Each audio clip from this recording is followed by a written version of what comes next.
저희 증조 할아버지께서는 초창기 한국교회 목회자셨습니다. 저는 한 번도 그분의 얼굴을 직접 뵌 일이 없는데요. 그런데 저희 작은 할아버지께서 증조 할아버지에 관한 일을 저에게 들려주신 적이 있습니다. 제가 막 이제 신학을 정말 목회의 부름을 받아 제대로 공부해야겠다 마음 먹었을 때, 삼녀라, 증조 할아버지께서 살아계셨으면 나에게 해주셨던 말씀을 내가 처음 목사의 길로 들어섰을 때 그때 해준 말씀을 너에게도 동일하게 해주셨을 거야. 네, 이러면서 저에게 그때의 일을 회상시켜 주셨습니다. 뭔가 하면 히브리서 4장 12절 말씀이었어요. 우리 한번 화면 같이 보실까요? 하나님의 말씀은 살아있고 활력이 있어 좌우의 날선 어떤 검보다도 예리하여. 예. 아유, 이분은요 이렇게 시키지도 않았는데 막 이렇게 따라 읽으시고 적극적이세요. 네. 여기 보시면요, 증조 할아버님이 이 구절을 다음과 같이 풀이해 주셨어요. 할아버지의 입을 통해 증조 할아버지의 메시지였는데, 삼녀라, 말씀의 검에는 날이 좌우에 서 있단다. 양쪽에 날이 다 있기 때문에 이 말씀을 잘못 전하면 양쪽에 날이 있어서 받는 사람도 다치고 전하는 사람도 다치기 마련이란다. 그러니 너는 목사가 되면 무엇보다 하나님의 말씀을 올바로 전하도록 힘쓰도록 하여라. 그 말씀을 저에게 당부하듯 아주 분명하게 강조하셨습니다. 20년도 더 지난 오래된 당부인데, 저는 말씀을 대할 때마다, 설교를 준비할 때마다 이 양날 검의 강렬한 이미지가 매번 떠오르곤 합니다. 그래서 항상 되묻습니다. 내가 성경을 연구한 이 해석이 과연 올바른 해석인가? 내가 지금 확장해 나가는 이 적용의 부분이 혹시 말씀의 본의에서 벗어나지는 않는가? 나는 성경 전체의 메시지를 균형 있게 고루고루 성도들에게 전하고 있는가? 혹시 나는 내가 좋아하는 말씀, 성도들이 편안해하고 선호할 만한 그런 부분들만을 편향되게 잘못 전하고 있지는 않은가? 여러분, 오늘 요엘 선지자가 우리에게 던져주는 메시지는요, 앞에 읽을 때 여러분 좀 느끼셨겠지만 우리 귀에 결코 편안하게 들려오는 그런 주제는 아닙니다. 어둡고 캄캄한 마지막 심판의 날을 우리에게 경고하고 있습니다. 그날이 오기 전 우리가 마음을 찢고 회개해야 함을 촉구하는 이러한 메시지는 사람들이 결코 좋아할 만한 주제가 못 됩니다. 그러나 양심적이고 바른 목회자라고 한다면 성경이 분명히 말씀하고 있는 이런 심판과 회개의 주제를 때에 따라 균형 있게 바로 전할 책임이 있다고 저는 믿습니다.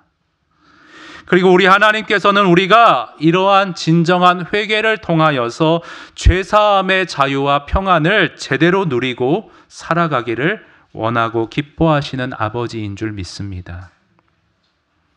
이런 관점에서 여러분, 저는 오늘 다소 불편하게 느껴지실 수 있지만 마지막 심판날에 대한 경고와 더불어 회개의 메시지를 여러분에게 전하고자 합니다.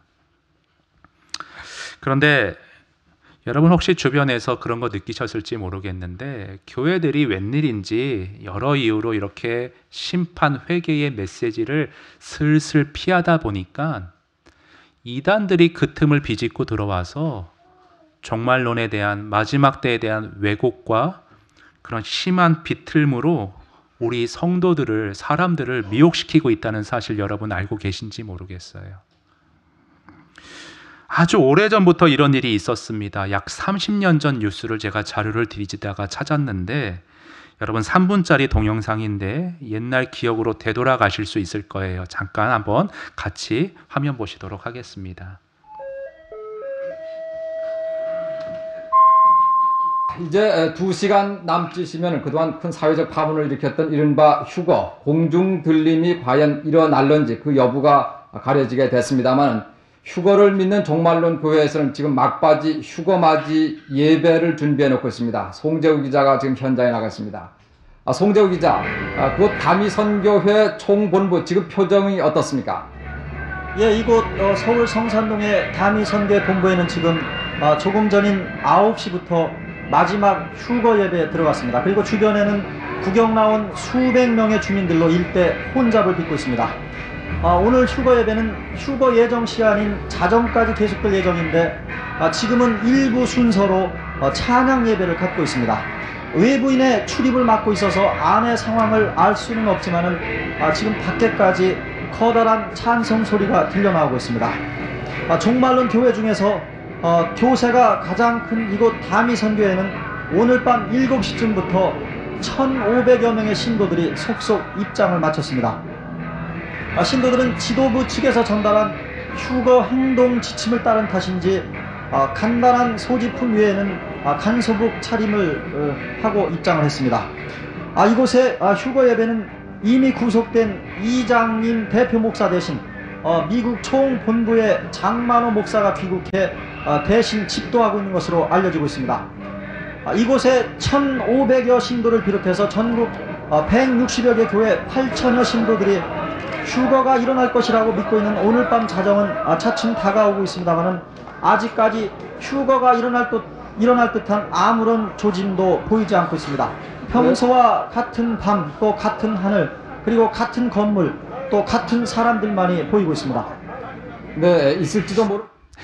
예, 저는 이거를 정말 잊을 수가 없는 게 저희 아버지가 처음 개척하신 동네가 바로 여기 성산동이었어요. 제가 성산초등학교, 성산중학교를 나왔습니다. 그래서 이 찬송 소리를 지나가면서 이렇게 봤던 기억이 아직도 있고요. 그날 제 옆에 짝꿍이 학교에서 야, 오늘 정말 일이 일어나긴 일어나니? 너희 아빠가 목사님이잖아. 이렇게 동일시하면서 저를 보더라고요. 그 기억이 아직도 생생합니다.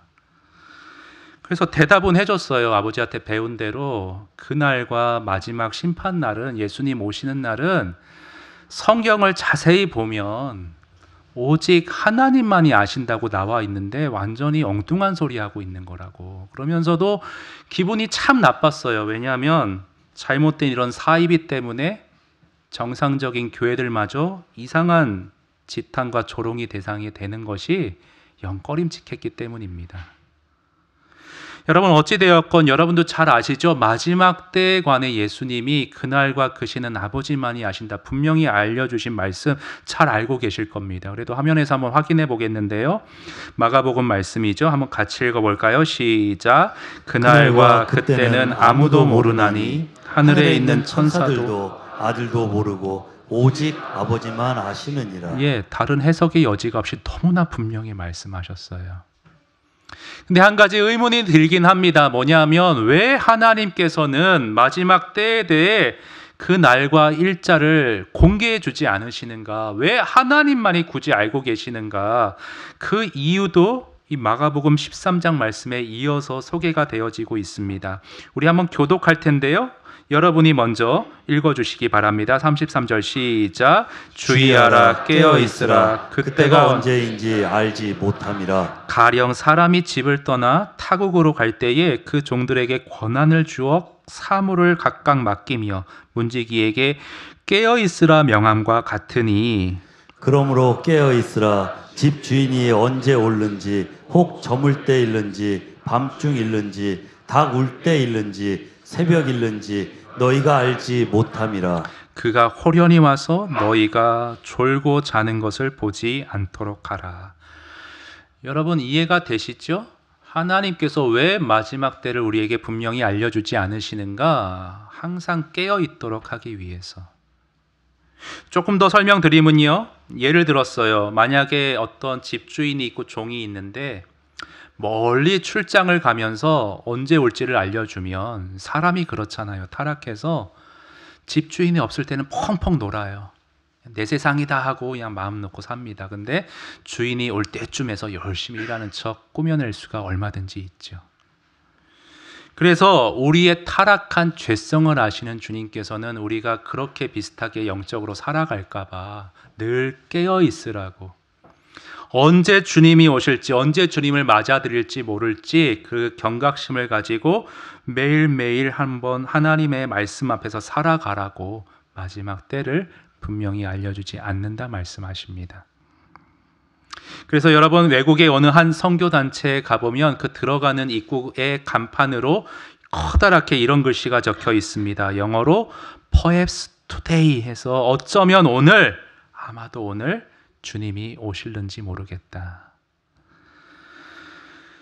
그런데 문제는 오늘 우리는 어떤 마음가짐으로, 영적 상태로 살아가느냐가 문제입니다. 내일 아침에 당장, 아니 오늘 주일 오후에 당장이라도 주님이 다시 오실 수 있다는 그 긴장감을 가지고 우리는 살아가고 있는가? 그런 경각심을 가지고 오늘 말씀 앞에 나 자신을 진지하게 되돌아보면서, 회개할 게 있으면 제대로 회개하면서, 주님이 지금 당장 내 앞에 오시더라도 말씀 앞에 나를 잘 정돈된 모습으로 맞아들여야지라는 그런 깨어있음, 그 깨어있음이 우리 안에 있느냐는 것입니다. 우리 대부분이 다 죄성으로 아까 비유된 종과 같은 그러한 경향들이 있기 때문에 늘 깨어있기보다는 아까 그 종처럼 약삭빠르게 느슨하게 행동할 가능성이 누구나가 높기 때문에 오늘 요엘 선지자는 그런 우리를 향해 경고의 나팔을 불어주고 있습니다. 그 내용 좀 살펴볼 텐데 우리 성경으로 다시 와오셔서 요엘 2장 1절 말씀 같이 한번 읽어봅니다. 시작. 시온에서 나팔을 불며 나의 거룩한 산에서 경고의 소리를 질러 이 땅 주민들로 다 떨게 할지니 이는 여호와의 날이 이르게 됨이니라. 이제 임박하였으니. 예, 여기 나팔을 불어 경고한다는 표현이 나오는데 여러분, 그 당시 문화를 아셔야 돼요. 그 당시 이스라엘 사람들은 밭에서 열심히 일하다가도 나팔 소리가 들리면 아, 적군이 지금 쳐들어오는구나 하던 일을 모두 멈추고 전쟁을 다 준비했습니다. 같은 맥락에서 우리들도, 오늘날 우리들도 이제 하던 일을 잠시 멈추고 진지하게 임박한 여호와의 날, 언제 다시 오실지 모르는 그 여호와의 날을 한 번쯤, 아니 늘 생각해 보아야 한다. 지금 그 말씀을 해주고 있는 겁니다. 여러분, 여기서 여호와의 날이란 잘 이해를 하셔야 되는데, 요엘 당시 이 선지자가 활동했던 당시 사람들에게 있어서 여호와의 날이란 실제 역사 가운데 이루어졌던 메뚜기 재앙을 가리킵니다. 재앙의 날이 온다는 거예요. 그런데 또 한 가지 우리가 놓치지 말아야 할 이중적인 의미가 있는데, 여호와의 날의 함축적 의미는 역사의 마지막 날 주 예수 그리스도께서 재림하셔서 최후 심판을 행하실 바로 그날, 마지막 날, 마지막 때를 가리킵니다. 이날은 하나님을 믿지 않고 하나님을 등지며 마음대로 살아가는 사람들에게 있어서 심판의 날은 당연히 두렵고 떨리는 날이 될 것입니다. 그러나 우리 믿는 하나님의 사람들, 하나님의 오심을 고대하며 이 땅의 모든 수고가 그치고 면류관이 준비되어 있을 것을 소망하며 사는 사람들에게 있어서 마지막 날은 기쁨과 영광의 날이 될 것입니다. 요엘 선지자도 오늘 그 말을, 그 언급을 우리에게 해주고 있는데, 여러분 오늘 본문은 아니지만 2장 31절 한번 보세요. 앞뒤로 좀 왔다 갔다 할 텐데 2장 31절, 예, 우리 32절 말씀 다 같이 한번 읽어볼까요? 시작. 누구든지 여호와의 이름을 부르는 자는 구원을 얻으리니 이는 나 여호와의 말대로 시온 산과 예루살렘에서 피할 자가 있을 것이미요 남은 자 중에 나 여호와의 부름을 받을 자가 있을 것이니라. 거기 앞에 31절 보시면 크고 두려운 날이 이른다, 달이 핏빛같이 변한다, 이런 것을 언급하지만 여호와의 이름을 부르는 자, 남은 자 여호와의 구원과 부름을 받을 자가 있을 것임을 우리에게 소망의 메시지로 일러주고 계십니다. 그런데 여러분, 오늘 요엘 2장을 찬찬히 전체를 잘 둘러보면 분명 마지막 날이 우리 믿는 자에게 있어서는 소망과 회복과 기쁨의 날이 될 것인데, 여러분 요엘 2장을 보면 31절에만 2절에만 그것이 잠깐 언급되어 있고 전체적인 분위기는 다 뭐냐? 침울하고 어두운 것이 대부분임을 우리가 읽어낼 수가 있습니다.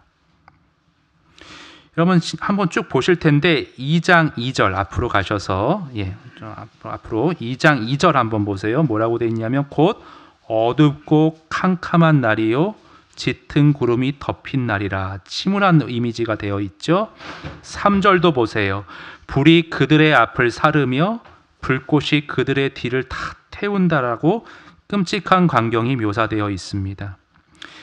계속 이러한 무거운 분위기가 이어지고요. 쭉 건너서 10절 볼게요. 10절 한번 보시면 그 땅이 진동하며 하늘이 떨며 해와 달이 캄캄하며 별들이 빛을 거두도다. 11절 뒷부분에 여호와의 날이 크고 심히 어떻도다 두렵도다. 이런 두려운 이미지로 온통 2장이 가득 차 있습니다. 왜 그런 것일까? 왜 요엘은 여호와의 날을 이 당시에 그저 두려운 날로만 주로 선포를 왜 그렇게 하였을까? 이유가 있는데요. 그 당시 이스라엘에는 믿음으로 하나님의 뜻을 쫓아 사는 사람들보다는 세상의 지혜, 세상의 세파 속에 이게 그리스도인인지 하나님의 사람인지 구별 안 되게 사는 사람이 대부분이었기 때문에 요엘은 주로 어둡고 침울한 분위기로 말을 할 수밖에 없었습니다. 여러분, 그게 요엘 1장 5절에 언급이 되어 있어요. 우리 앞으로 한 번만 가시면 1장 5절 보시면 뭐라고 지적을 하시냐 하면 취하는 자들아 너희는 깨어 울지어다. 포도주를 마시는 자들아 너희는 울지어다. 포도주 자체라기보다는 상징적인 건데 하나님 앞에 바른 정신으로 살아가지 않고 세상의 풍습에 취해서 흥청망청 살아가는 사람들의 잘못을 지적하는 말씀입니다. 여러분, 그런데 계속 강조드리지만 문제는요, 그 당시 이스라엘이 어땠느냐, 그 당시 사람들의 영적 상태가 어떠했느냐, 이게 문제가 아니라요, 오늘날 이 말씀을 접하는 우리들은 어떻게 살아가고 있느냐, 이것이 중요합니다. 여러분, 오늘날 교회들, 믿는 그리스도인들 어떻게 살아가고 있습니까? 여러분 자신과 주변을 정직하게 한번 찬찬히 뒤돌아보십시오. 여러분, 교회 안에 마지막 여호와의 날을 소망하면서 스스로를 각성시키면서 그렇게 조심스럽게 살피며 살아가는 믿음의 사람들이 많을까요? 아니면 심판의 날에 대해서는 까마득하게 인지하지 않은 채 그저 세상의 정욕과 풍습에 따라 쫓아 사는 이 무늬만 그리스도인인 사람들이 교회 안에 대부분일까? 어느 쪽이 많다고 보십니까? 예수 전도단을 창립한 로렌 커밍햄이라는 목사님이 한국에 오신 적이 있는데, 그분 일각에서는 예언의 은사가 있다 이런 말을 듣는 분이시죠.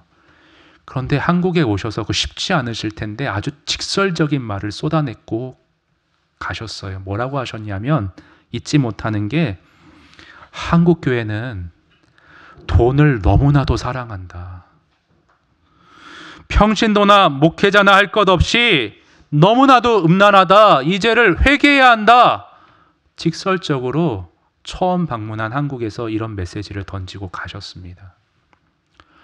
고 오카는 목사님이 이거를 받아들이셨어요. 인정하셨어요. 그러면서 하나 더 덧붙이셨어요. 한국 교회는 돈을 사랑하고 음란할 뿐 아니라 거짓말을 밥 먹듯이 한다. 눈 하나 깜짝하지 않고 서슴없이 거짓말을 한다. 여러분, 악한 의도가 아니라는 포장하에, 이것이 어찌 보면 상대방의 유익을 위한다는 그러한 생각하에 나도 모르게 거짓의 경계선을 너무 쉽게 넘나들고 있지는 않은지 여러분 되돌아봐야 되지 않겠습니까? 그래서 세상은 그렇죠. 내가 손해보면 안 되죠. 내가 지면 안 되죠. 그런 세상에서 우리가 휩쓸려 살아가다 보니 어느덧 하나님의 말씀, 하나님 앞에서의 내 모습을 진지하게 인지하며 되돌아보며 살기보다는 그 세상의 흐름 속에 나도 몸담고 그저 거기에 빠져 따라 살아가고 있는 부분이 있지는 않은지 우리는 한번 살펴봐야 합니다. 그리고 그렇게 살펴보는 가운데 어느 부분을 성령이 비춰주신다면 여러분 한 가지입니다. 하루빨리 그 즉시 주님 앞에 그 모든 허물을 회개할 수 있어야 합니다. 오늘 요엘이 그것을 우리에게 강조하고 있습니다. 2장 12절 보시면요. 2장 12절 여호와의 말씀에 너희는 자 이게 중요해요. 이제라도 지금부터 어떻게 했더라도 그게 중요한 게 아니라 이제라도 금식하고 울며 애통하고 마음을 다하여 내게로 돌아오라. 금식하고 울며 애통하고 그 다음이 중요하죠. 마음을 다하여 실질적으로 나한테 돌아와라. 입으로만 회개하지 말아라. 울면서 나에게 실질적으로 돌이켜라. 여러분 그 2장 13절 말씀 보시면요. 얼마나 하나님께서 우리를 면밀하게 아시냐 하면 우리가 형식적으로 회개하는 것이 쉽게 길들여질 수 있음을 아시고 마음의 회개를 적나라하게 말씀하고 계세요. 우리 2장 13절 같이 한번 읽어볼까요? 시작. 너희는 옷을 찢지 말고 마음을 찢고 너희 하나님 여호와께로 돌아올지어다. 예, 거기까지요. 옷을 찢지 말라는 건 그 당시 이스라엘 풍토 가운데 회개할 때 그 상한 마음을 옷을 찢음으로 표현하는 그런 풍습이 있었습니다. 근데 사람들이 이게 반복되다 보니까 마음은 전혀 찢지 않고 마음은 하나님께로 전혀 돌이키지 않고 그냥 옷만 찢는 신용만 하면 그게 회개한 줄로 착각하는 악습이 악한 습성이 그들 안에 굳어지게 되었어요. 그러지 말라는 거예요. 여러분 오늘날 우리도 어떻습니까? 우리가 예배 전에 회개 기도했잖아요. 근데 이게 자꾸 반복되잖아요. 처음에는 가슴을 치며 회개하다가 어느 순간 되면 가볍게 입으로만 회개하기가 쉬운 것이 우리들입니다. 회개의 기도는 드리는데 주의 보혈로 저를 덮어주셔서 말은 하는데 실제 내 생각은 바꾸지 않아요.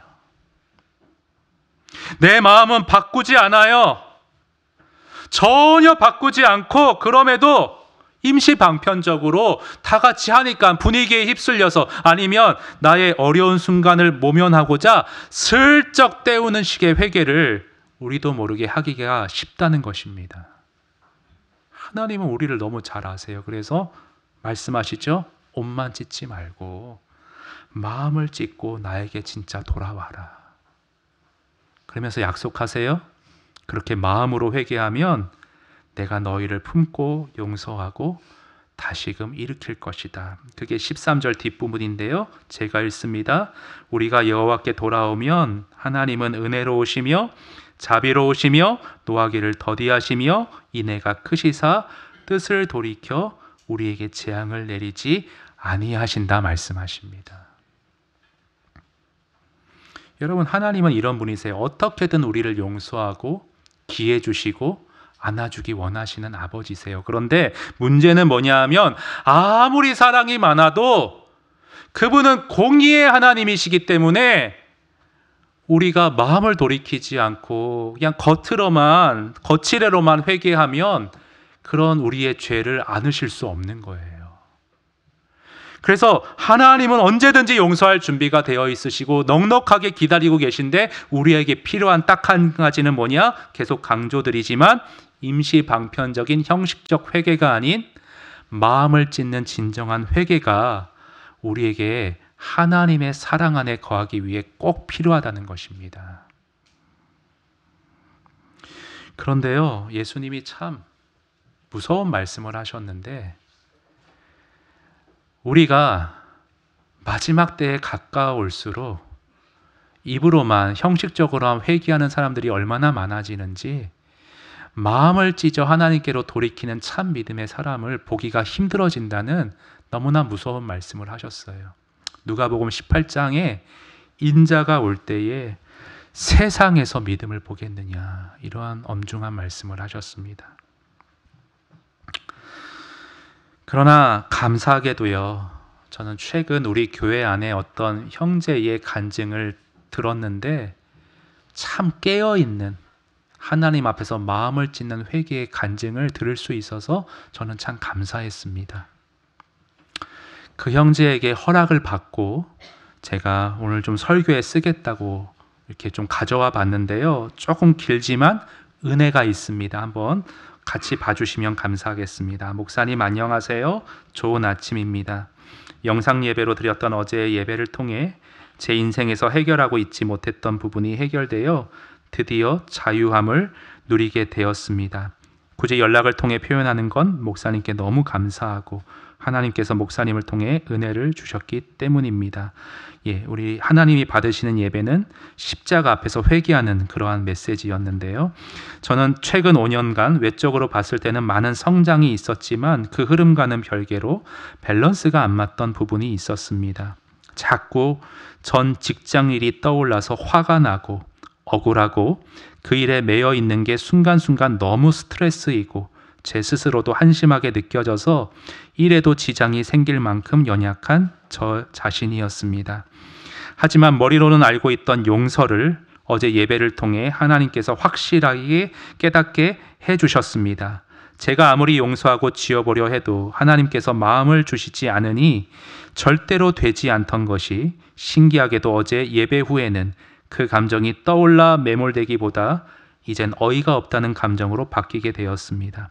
제 감정을 찬찬히 살펴보니 그 일에 대한 회개가 빠져 있더라고요.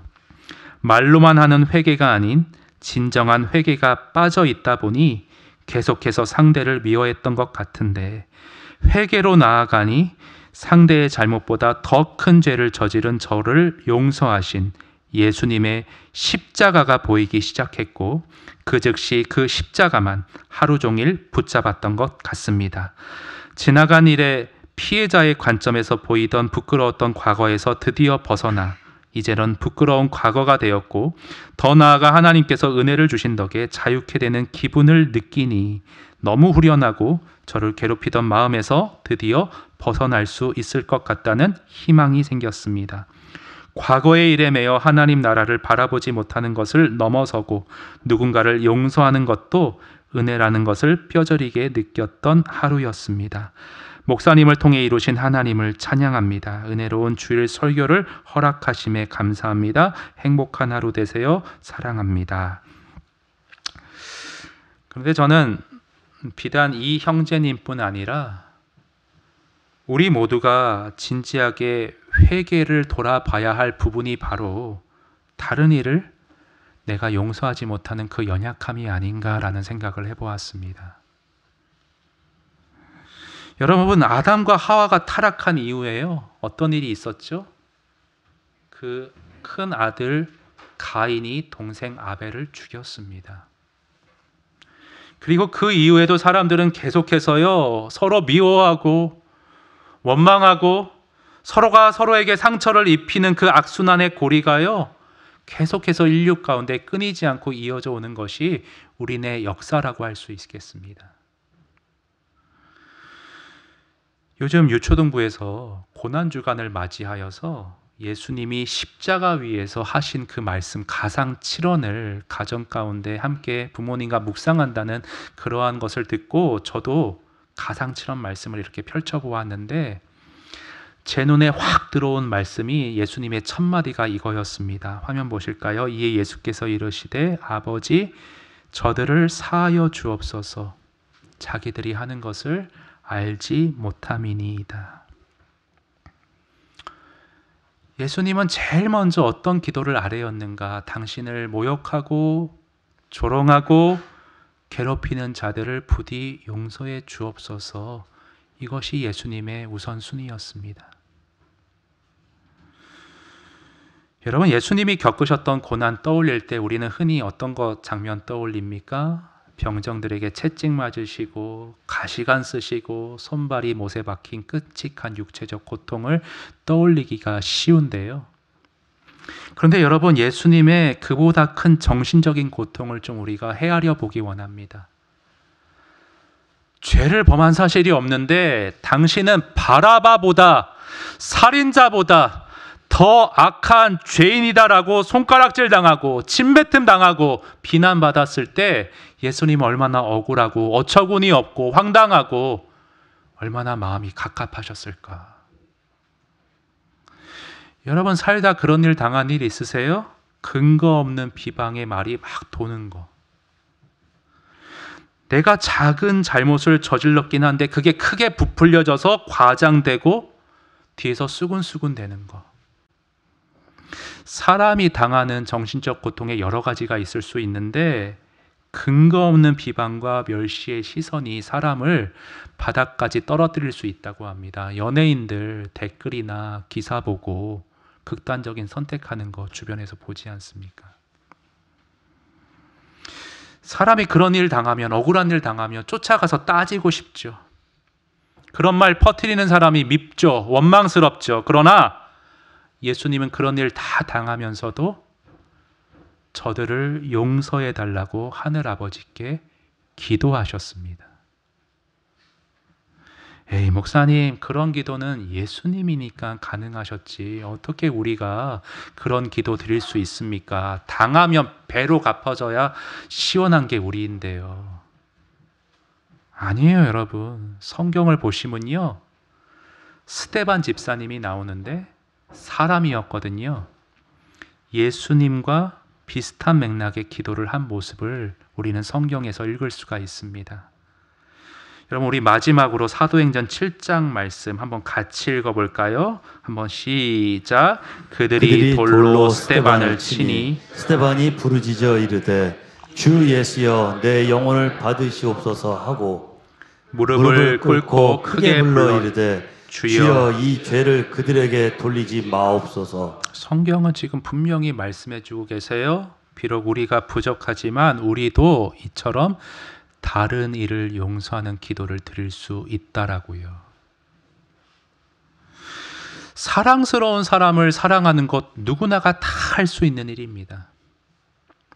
용서받을 만한 자를 용서하는 것 누구나가 할 수 있는 일입니다. 그러나 저와 여러분은요, 사랑받을 자격이 없는, 용서받을 자격이 없는 자들을 용서하라고, 사랑하라고 부름받은 자들임을 잊어서는 안 됩니다.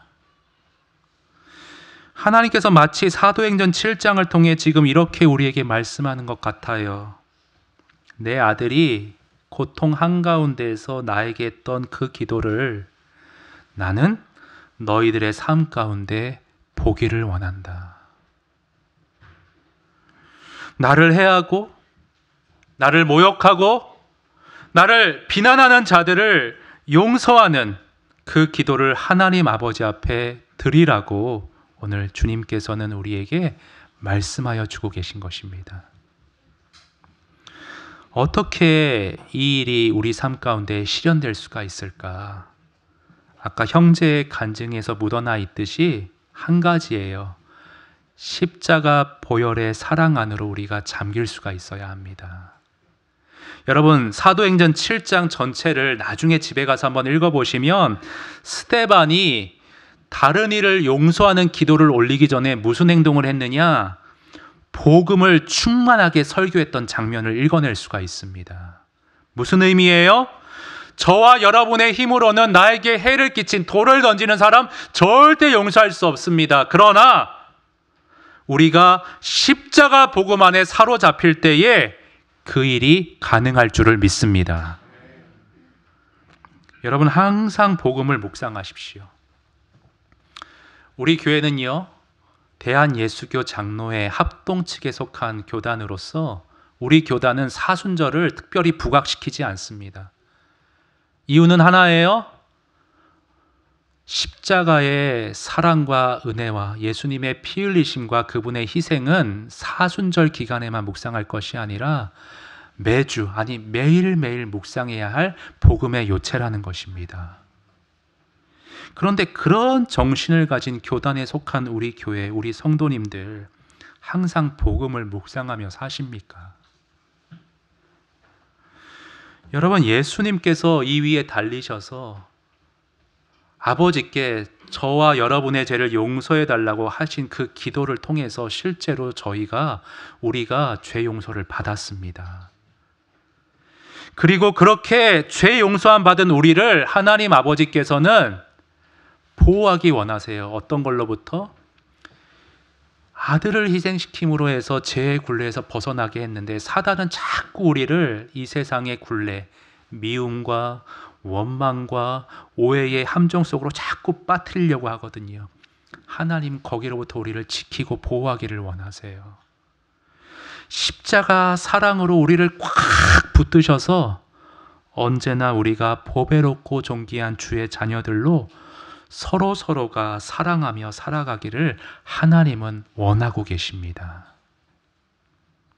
여러분, 혹시 요즘 내가 십자가 사랑에서 멀리 떠나서 1만 달란트 탕감받은 그 은혜를 잃어버린 채 나에게 상처 준 그 사람을 용서하지 못하고 원망과 미움으로 밤을 지새우고 있지는 않은가? 여러분 한번 돌아보시기를 바랍니다. 불행하게 그렇게 고통받으며 살지 마시기를 바랍니다. 미운 사람 마음에 품고 살지 마세요. 오늘 우리 부족하지만 예수님의 기도하시는 그 모습을 점차적으로 닮아갈 수 있기를 원합니다. 아버지, 저는 죄인입니다. 저의 모든 허물을 주께서 다 품어주셨습니다. 원망과 미움의 굴레에서 벗어나지 못하는 주님 좀 저를 불쌍히 여겨주세요. 저를 긍휼히 여겨주셔서 저의 부족을 품어주세요. 그래서 그 사랑의 품 안에서 이제 저도 다른 이들을 용서하며 살 수 있도록 제 안에 십자가 사랑의 은혜를 주님 부어 주시옵소서. 저는 오늘 이 말씀 준비하면서 마음 안에 참 많은 축복을 받았습니다. 입으로만의 회개가 아니라 제 마음을 찢고 주 앞에 회개했어요. 제가 안을 가만히 들여다보니 어떤 이들을 향해 미움과 원망의 싹이 돋아있는 부분이 있더라고요. 나는 다 품는다 생각했는데 상처받은 나머지 목아 나 있는 잔재가 아직 남아있더라고요. 여러분, 어느 누구라서 이 죄악된 세상에서 원망과 미움이라는 굴레에서 누구라서 자유롭다 완벽하게 말할 사람이 몇이나 되겠습니까? 그러나 오늘 우리 모두 갈보리 십자가 언덕으로 나아가서 우리의 마음을 찢고 진정으로 회개할 수 있기를 원합니다. 십자가 앞에 나아가서 주의 음성을 들으시기를 바랍니다. 사랑하는 내 아들아, 내 딸들아, 내가 너희의 지나간 일들을 기억하지 않고 있다. 이전에 행한 모든 일을 다 내가 잊고 생각하지 않겠다. 내가 너의 모든 죄를 용서한다. 내가 너를 사랑한다. 사랑하는 성도 여러분, 이 아버지의 사랑의 품 안에서 여러분 마음속에 남아있는 상처의 흔적들, 사람으로 인해 생긴 생채기의 흔적들, 십자가 보혈의 은혜로 모두 다 씻어내시기를 바랍니다. 형식적 회개가 아닌 우리가 십자가 앞에 나아가 마음을 토로하며 진지하게 회개하며 긍휼을 구할 때에 사막에서도 길을 내시는 하나님께서 저와 여러분 안에 용서할 수 있는 힘과 은혜 부어 주실 것을 믿습니다. 우리 이 믿음 가지고 십자가 그 사랑 우리 함께 찬송하도록 하겠습니다. 십자가 그 사랑, 십자가 그 사랑,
시간 주의 십자가 사랑의 품 앞으로 나아가서 우리 마음을 진지하게 되돌아보며 회개의 기도를 드릴 수 있기를 원합니다.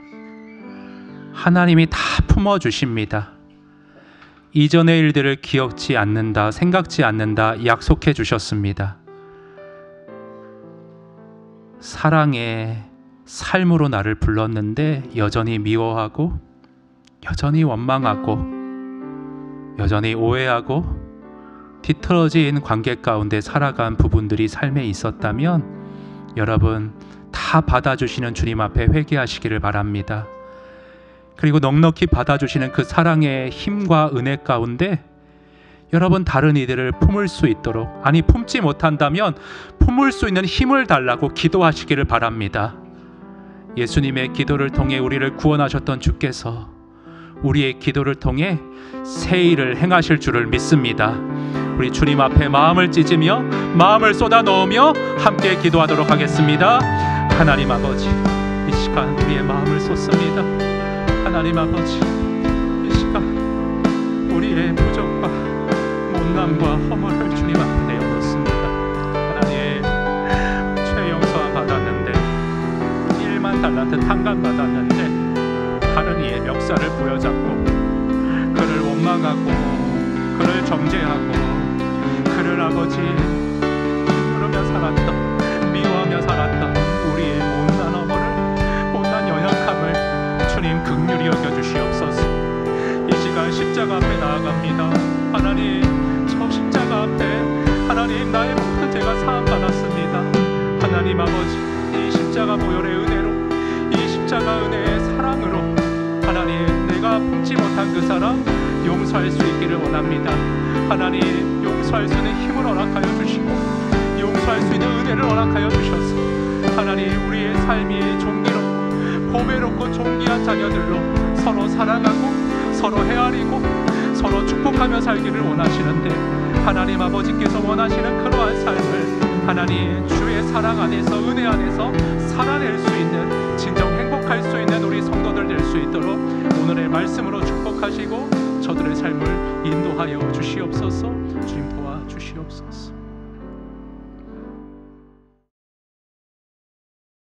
사랑과 은혜가 풍성하신 하나님 아버지, 1만 달란트 큰 빚을 탕감받은 나인데 자그마한 빚진 자를 정죄하고 미워하고 멱살을 잡았던 저희의 못남을 이 시간 회개하오니 용서하여 주시옵소서.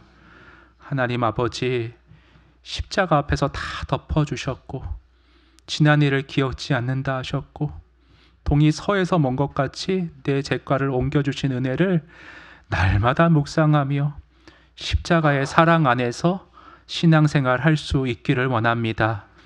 하나님 아버지, 언제나 십자가의 사랑과 은혜의 물줄기가 내 영혼을 간통하여 흐를 수 있게 하시고, 그래서 나를 보는 사람들이 하나님의 사랑과 마음을 느끼며 주님을 만날 수 있도록 주님 부족한 저희를 사용하여 주시옵소서. 하나님, 능히 없고 부족하여 주님 앞에 기도로 나아갑니다. 우리는 그러한 삶을 살아낼 수 없사오니 기도 가운데 은혜와 능력과 힘을 구하오니 오늘 진정으로 마음을 찢고 회개하며 주님 앞에 은혜 구하는 자에게 넘치는 은혜를 허락하여 주시옵소서.